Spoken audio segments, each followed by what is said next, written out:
Hey guys, welcome back. Hey, we're getting the evaporator ready today. Probably going to try to start tonight and cook for a while. I'm going to collect some more today. And sorry about that, son. Here, let me do this.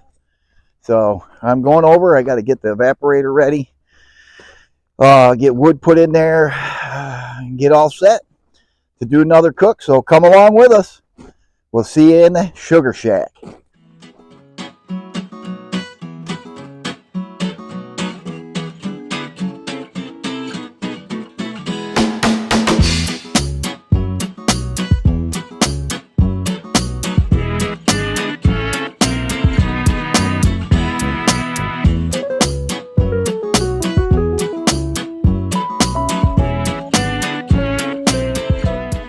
Okay guys, I'm cleaning up the evaporator. On the bottom of the evaporator where the flame hits the evaporator builds up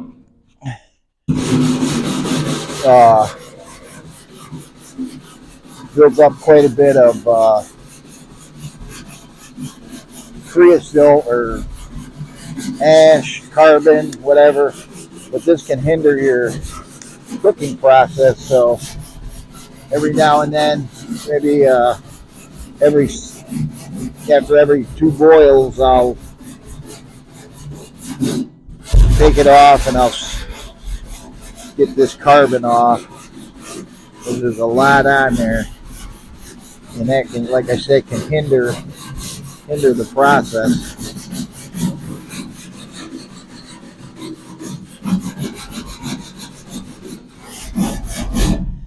And there's quite a bit on there.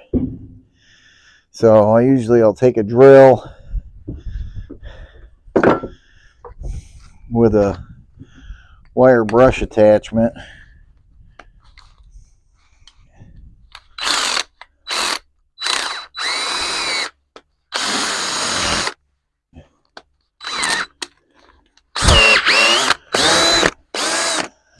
And I'll just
let me move you guys inside so you can see this. I gotta get a new tripod. This thing's all duct taped together. All that happy stuff. So as you can see, I got new stuff on the thing there. I'm trying to seal that up a little bit better.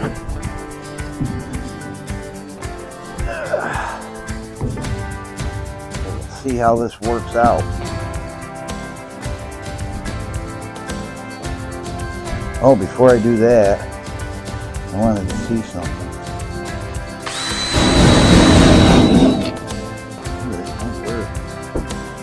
Hang on a minute, guys. I'll be right back.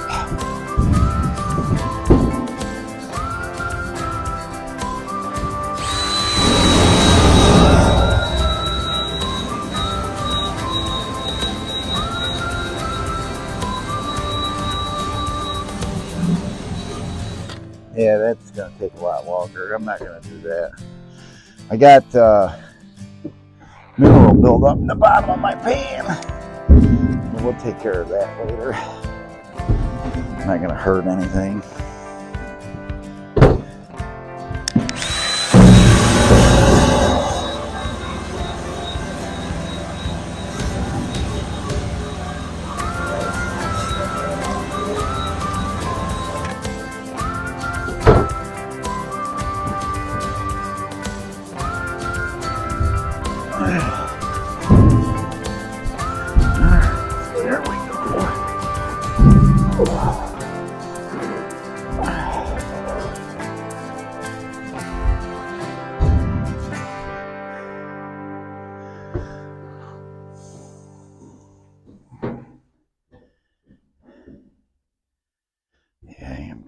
one more piece in there. Yeah, see, that's in there.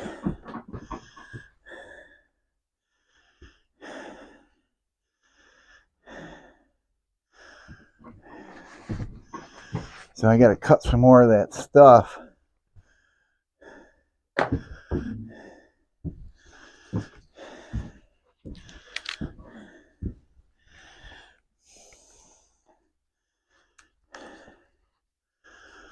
To get this to be even. So what I'm going to do is I'm going to pick this up, put this like that.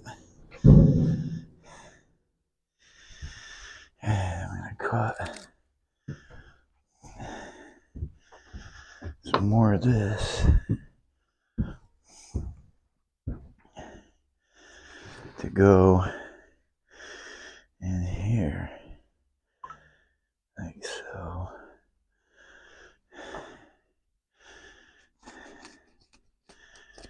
I can't remember where I got this. I ordered it offline. God, years ago. I can't remember because I used to use it for wood stoves.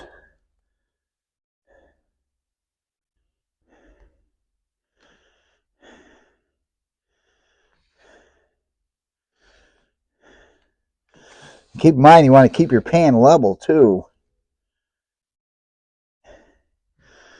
So we know the corners are touching.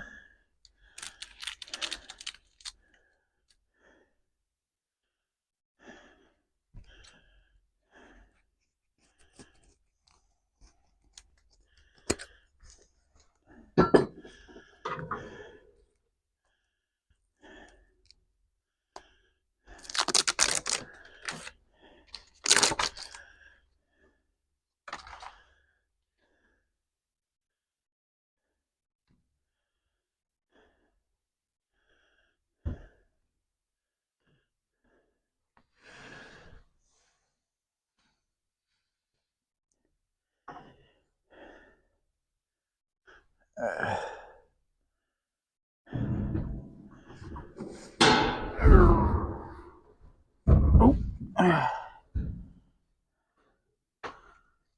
Oh, man, come on. Piece of crap.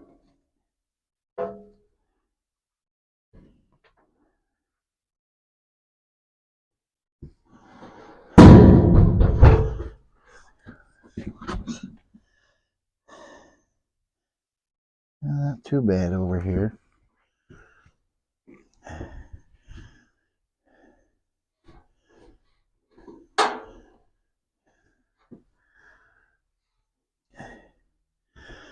Yeah, not too bad. Yeah, that side's gonna need some.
Let's try that and see what happens. All right, guys, sorry about that. Didn't mean to be rude, but neighbors came over and chewing the fat a little bit. Now I'm going to get back to putting this in.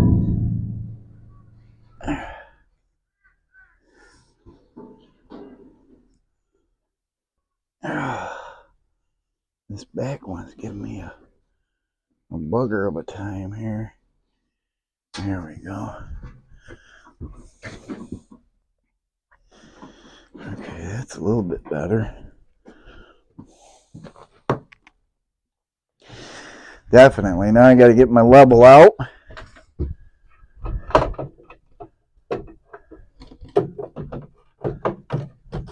What the hell? There we go. Check for level. Level there. Level there. Level there. It's level there. And level there. So we're good to go on that, guys. So I gotta make dinner. Yeah. Wow, that's hard.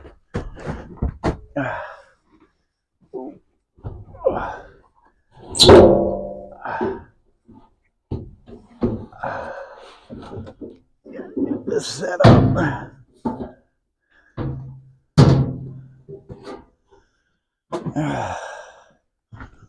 Gotta get that ready.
Put this one in.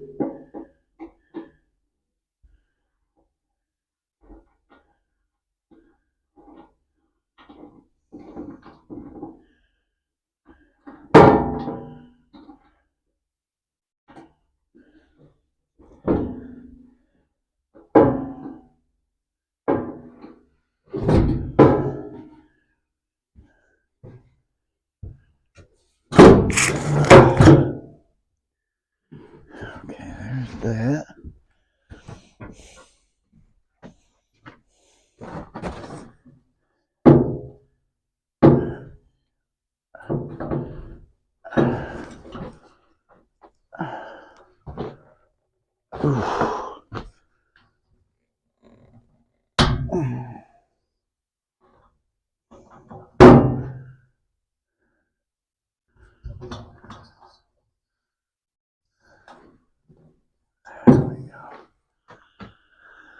There's that. There's that.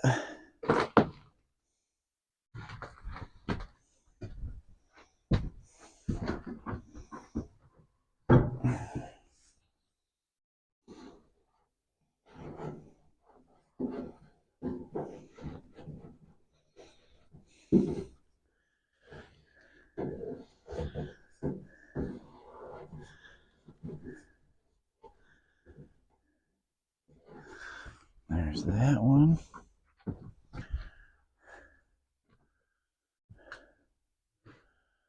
Yeah, that's it, guys. All right. Well, listen, I got to go make dinner. I'm gonna make a like a ham, potato, peppers, onions hash for dinner tonight. So we will be right back. So hang out and remember, hit that like button and all that good stuff. And don't forget to ask questions for it, because the next video we'll do a question answer type thing. So we'll see you then. We'll be right back.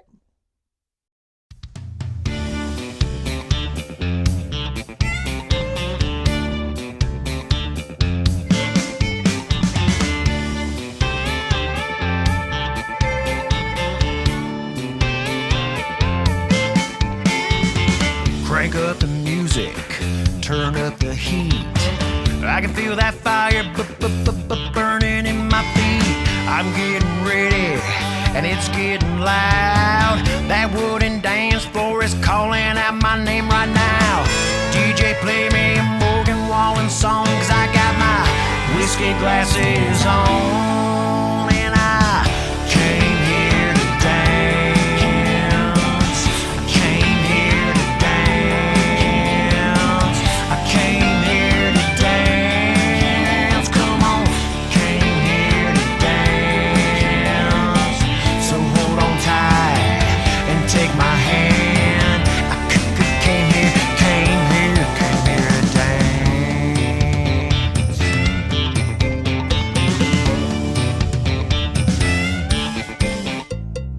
Just getting started to make my move. I see you looking at me from the corner of the room. No need to hide it, girl, I can see you too. Let's go and bite off more than we can chew. There's something stirring up inside my soul. Ready, set, let's go.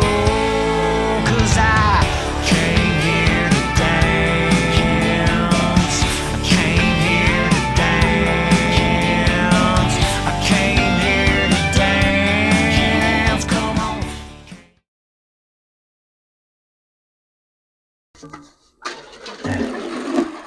Alright, so I got the fire, all the wood in the stove ready to go.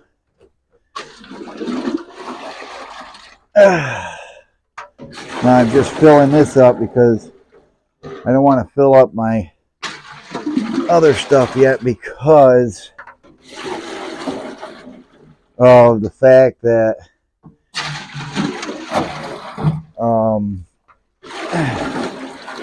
the valve's freezing off. I mean, I could thaw them out, but there's no sense in me doing that.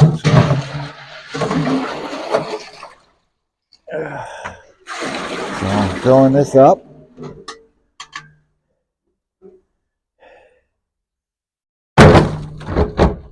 There's that.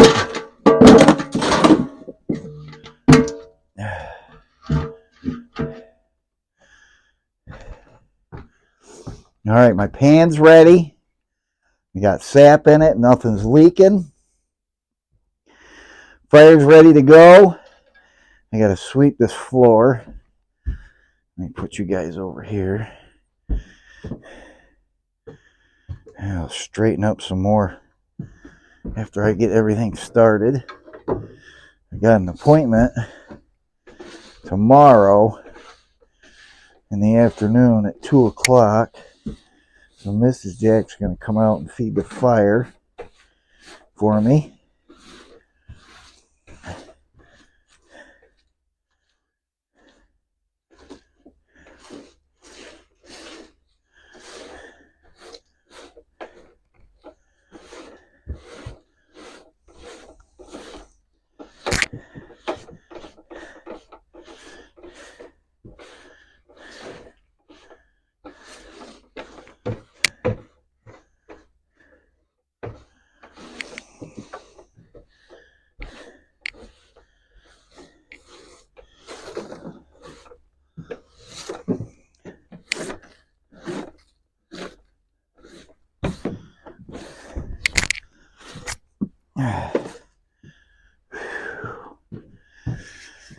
Yeah, now I'll get some wood off the pile I split. Get that in here and fill up my storage under here. This is where I keep my wood. I think we're ready to go. Yeah, I'm pretty sure we are. Then we'll talk about other stuff tomorrow. We'll talk about safety equipment and what you should have in your sugar shack if you're cooking in a sugar shack with any kind of fire. So until then, we'll see you in the morning, guys. Thanks for coming. Hey, good morning, guys. Hey, it's Chris. It's 5 o'clock in the morning. I was up at 3 playing with this guy. He got up early to go to the bathroom, so I figured I'd start my syrup and cooking in the sugar shack this morning, guys. So it's cold out. It's like 23 degrees. Everything's frozen. So we'll get her started, get her warmed up in here, and we'll be on our way. So yeah, today's talk's going to be what you should have in your sugar shack in case of a emergency or something like that. So stick around. Hey guys, welcome back. It's about 9:30 in the morning, February 8th. I want to give a shout out to my grandson Finn. His birthday was yesterday, and I forgot all about calling him. I knew his birthday was yesterday, but I was going to call, and I forgot. But I'd like to reach out to him and say, happy birthday, Finn. We love you, and hope you had a great day yesterday and got lots of presents and all that good stuff. So anyway, I want to talk about things that you should have in your sugar shack, or if you're cooking out in the open, you should have some of these items that you need. First of all, most importantly, you need a fire extinguisher. That is an ABC fire extinguishers for all kinds of fires, except for some electrical fires. You want to make sure that it's in the green, and you want to use the acronym PASS. That means pull,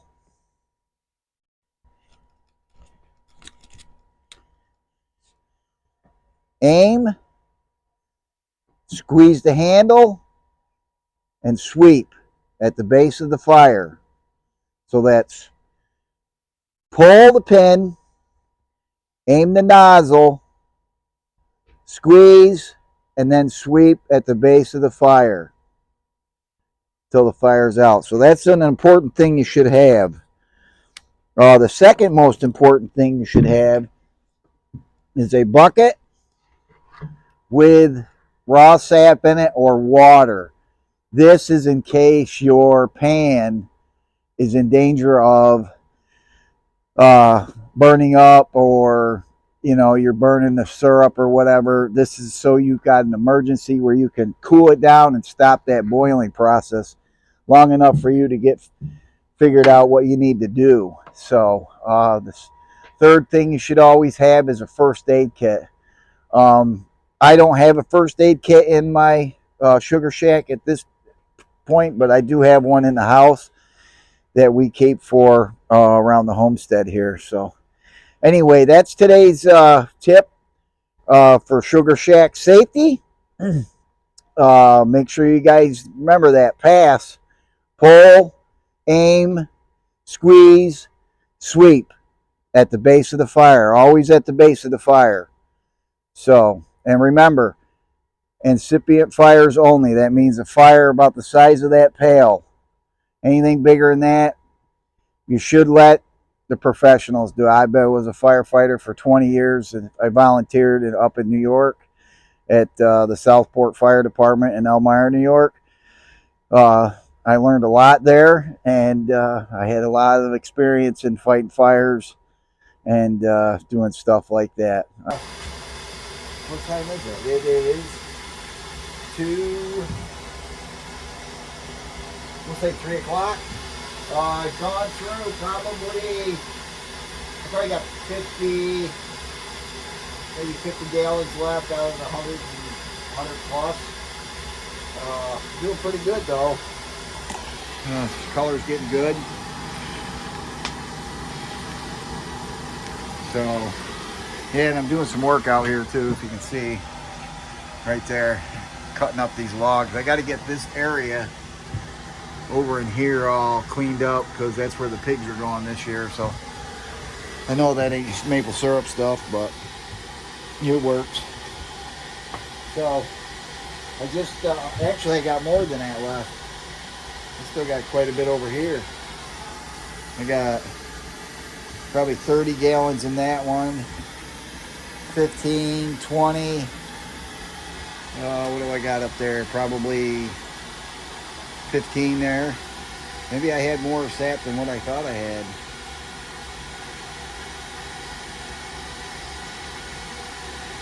Yeah, I think I had over 150 gallons. Yeah, I'm going to be here a bit, so that's all right. It's my week off. So, guys, remember what I told you earlier, the three most important things to have in the sugar shack, or even if you're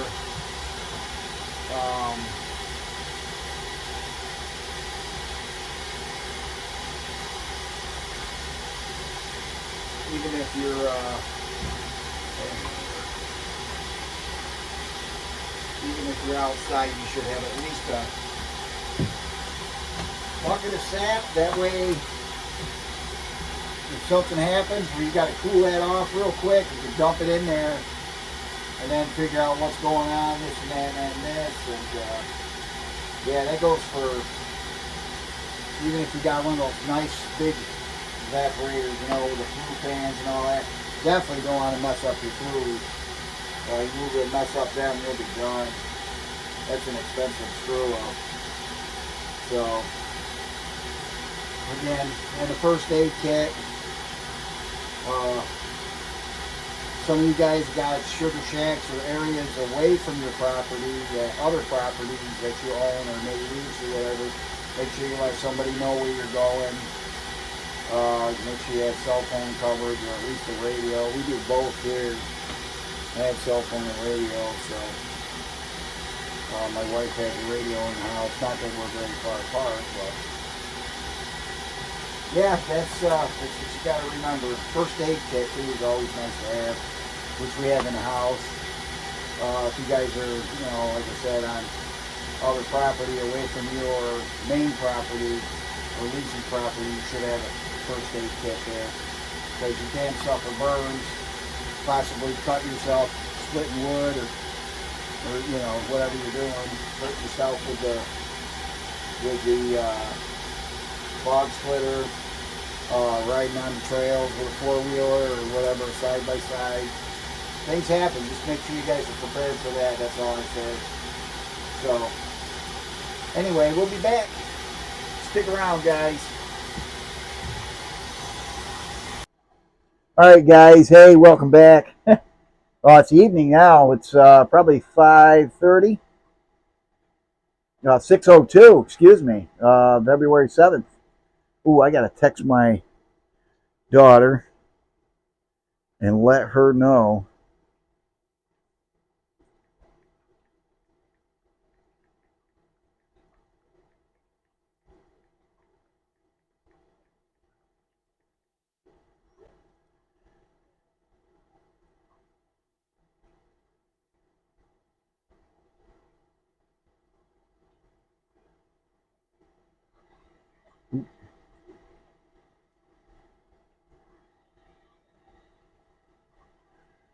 Hey, this message is for Finn.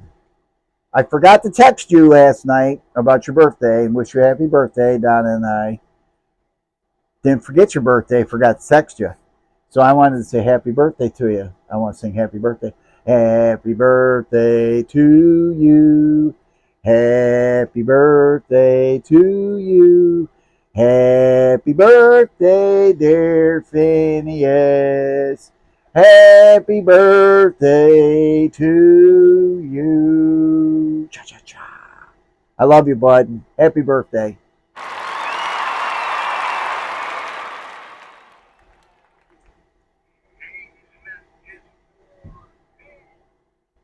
Forgot to text you last night about your birthday. Wish you a happy birthday, Donna and I. Didn't forget your birthday. Forgot to text you.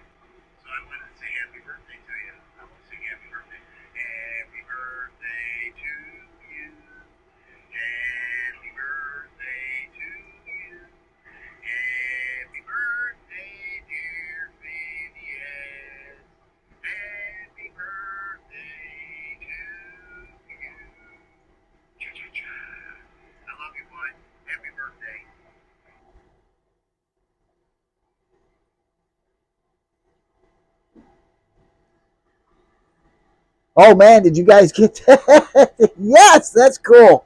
Anyway, that was my grandson. I couldn't tell you their ages. There's quite a few of them. I'm pretty close to a baseball team. So anyway, guys, I gotta fill up my wood. I wanted to tell you something. I can't remember if I told you. A lot of guys will write their, they got a spot on the wall where they write, the years of how many gallons they had and stuff like that. I use a journal. The journal I can put how many taps I have out, uh, how many gallons of sap I collected for that particular day, what the weather was like, um, and so on and so forth. It's a good deal, a good thing to do. It gives your grandkids something to read later on in life if they decide to take this over. I'm trying real hard to get somebody other than me, my grandkids or my kids, or to do this. I would really hate for them not to learn how to make maple syrup. It's a trade. Um, it's a blessing from God that we could do this, actually, and we got to thank the Indians also. They taught us how to do it back in the day, and then we just refined it. We just gotta thank those people and try to. It's a tradition, or it gets you out. This time of year when it's cold out, but it's not too cold. You're getting cabin fever, you're getting antsy, you want to do stuff. It's too muddy to do anything else, but you can tap trees. Like I said, I know it's not for everybody, but I want somebody in my family to carry this on. And I'm hoping that one of my grandkids, or all of them, or two of them, or three of them, will carry on this deal. I would really like for my son CJ to take it on, but he lives in Texas, and the only thing they tap down there is oil. So anyway, listen again. If I told you this before about having a journal, it's a good thing to have. You can look back to next year or for last year and compare notes. My notes were pretty comparable, pretty close to what I had last year, believe it or not, so far as starting when I started tapping. So just a reminder, we're still boiling off here. We still got lots of sap to boil. That's the thing with a flat pan. It takes a little while. I don't have an actual arch. I use a 55-gallon drum. Two of them actually I put together. One and maybe a quarter. Yeah, that's how I did it. But next year, I'll put a picture up here somewhere of my new evaporator I'm going to get for next year. It'll make it much faster. It's a divided pan. My friend Jeff from work, he's got a 2x6, I think it is, or a 3x6 divided pan. And dude, let me tell you, he smoked through 125 gallons. He had it done in less than a day. I mean, less than 12 hours. That includes tapping. So that's what I'd like to get, something like that. So anyway, stick around. We may shut this down if it gets too late, and I'll just finish it off tomorrow. I'm getting pretty tired. I was up at 3 o'clock with our supervisor, discussing what was going on for the day, and he decided that, well, he wanted to mess around and run through the house. So until then, we'll be back. I'll let you know if we're going to shut her down and finish her up tomorrow. So stick around, guys. Good morning, guys. Hey, sorry about that. I didn't realize that my mic wasn't working until I started to edit. In this part, I'm explaining on how I shut down the evaporator for the evening to continue the next day. So what I usually do is I'll make sure that all the wood that's inside the stove is pretty much burned down, and then I'll take a shovel and I will pull the coals out of there, mostly all of the coals out. And then what I'll do is I will fill the evaporator up with about 3 to 4 gallons of sap. The bulk tank up top, I'll leave the valve on, and I'll leave the valve on for the warmer tank. This will help prevent my pan from scorching or burning, losing the near sap. Excuse me. So then I'll just hang out, and for probably 20 minutes or so, I might put a small piece of wood in this to burn slow overnight while I'm in the house getting some sleep, and then I'll continue the work the next day. So this is how I usually do it. It's worked for me in the past. The one thing you just got to make sure of is you got to remove some of those coals, because that fire will reignite and you will burn your pan. So stick around. This will be part 1 of boil 3, and we'll continue in the next video on the finishing of this maple syrup batch. So until then, guys, thanks again for subscribing. Your comments are well appreciated. Keep them coming. And for the people that have just tuned in, please subscribe to our channel. And remember to give us thumbs up and share this content if you would, please. It helps out our channel immensely. And until then, enjoy the rest of this video, and we'll see you on the next one.